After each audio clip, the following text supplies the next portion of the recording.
എന്റെ മോളെ നീ ജിമ്മില് പോയേക്കോ നിന്റെ അമ്മ പറഞ്ഞപ്പോ ഞാൻ വിശ്വസിച്ചില്ല. അതാ എനിക്ക് പോവാൻ സമയം വൈകിട്ട് ഞാനിവിടെ കാത്തു നിന്നത്. നീ എവിടെ പോയിട്ട് വരുന്നയാ നോക്കാൻ വേണ്ടിട്ട്. എന്റെടി നീ പറഞ്ഞിട്ട് ഞാൻ വിശ്വസിച്ചില്ലായിരുന്നു കേട്ടോ. മോളെ നീ എന്തിനാ ജിമ്മിലൊക്കെ പോകുന്നേ? ഓൾറെഡി ഇങ്ങനെ കോല് പോലെയല്ലേ ഇരിക്കുന്നത്. പിന്നെ എന്നാത്തിനാ ജിമ്മിലൊക്കെ പോകുന്നേ? ഇനി ഉള്ള തടിയും കൂടെ കുറഞ്ഞാ എന്നാ കോലമായിരിക്കും നീ ഒന്ന് ഓർത്ത് നോക്കിക്കേ. നിനക്കെങ്കിലും പറഞ്ഞൂടെ മോളുടെ അടുത്ത്? ഇത് എന്നാ നിനക്ക് ബോധമില്ലേ? അവളുടെ അടുത്ത് പറഞ്ഞു കൊടുത്തൂടെ? വണ്ണം കൂട്ടാനാ? വണ്ണം കൂട്ടാനൊക്കെ ആരെങ്കിലും ജിമ്മില് പോകുന്നേ? അയ്യേ എന്തോ ഈ കൊച്ച് പറയുന്നേ? വണ്ണം കൂട്ടാനൊക്കെ ആരെങ്കിലും ജിമ്മില് പോകും. എല്ലാരും വണ്ണം കുറയ്ക്കാനല്ലേ ജിമ്മില് പോകുന്നേ? എടാ നീ കേൾക്കുന്നില്ലേ ഇത്? വണ്ണം കൂട്ടാൻ ജിമ്മില് പോകുന്നൂന്ന്. എന്ത് കോമഡിയാ ഇത്?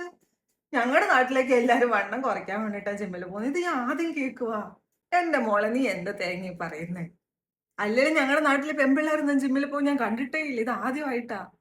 അപ്പുറത്തും ഇപ്പുറത്തുള്ള ആൺപിള്ളേരൊക്കെ ജിമ്മില് പോകുന്നുണ്ട്.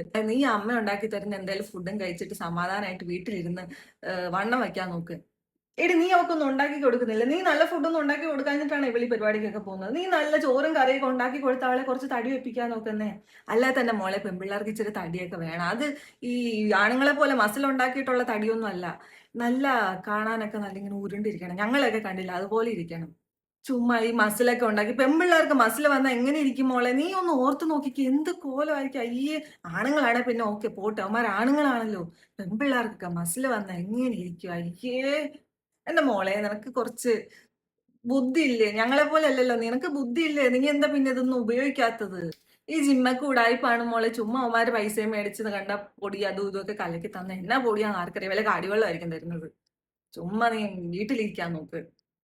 പറഞ്ഞു വന്നപ്പോഴാ മോളെ ഓർത്തത്. ഞങ്ങടെ വീടിന്റെ അടുത്ത ചെറുക്കൻ അവനിതുപോലെ കാശും കൊടുത്ത് ജിമ്മില് പോയി ഏതാണ്ട് പൗഡറും മേടിച്ച് കലക്കി തിന്നൂന്നാ പറയുന്നത്. ഇപ്പൊ അവന്റെ കിഡ്നി പോയിട്ട് ഇരിപ്പാ. ഇപ്പത്തെ പിള്ളേരുടെ ഒക്കെ ഒരു ഫാഷൻ. ഇപ്പത്തെ പിള്ളേർക്കൊന്നും അല്ലെങ്കിലും നമ്മൾ പറയുന്നൊന്നും തലയിലും കയറത്തില്ല. അതുപോലെ കിഡ്നിയും പോയി തലച്ചോറ് പോയിട്ട് ഇരിക്കുമ്പോഴേ ഇതൊക്കെ മനസ്സിലാവത്തുള്ളൂ. അപ്പൊ നമ്മൾ പറയുന്നൊക്കെ വില ഉണ്ടാവും. അതിന് മുന്നേ നമ്മൾ എന്ത് പറഞ്ഞാലും അവരുടെ തലയിൽ കയറത്തില്ല.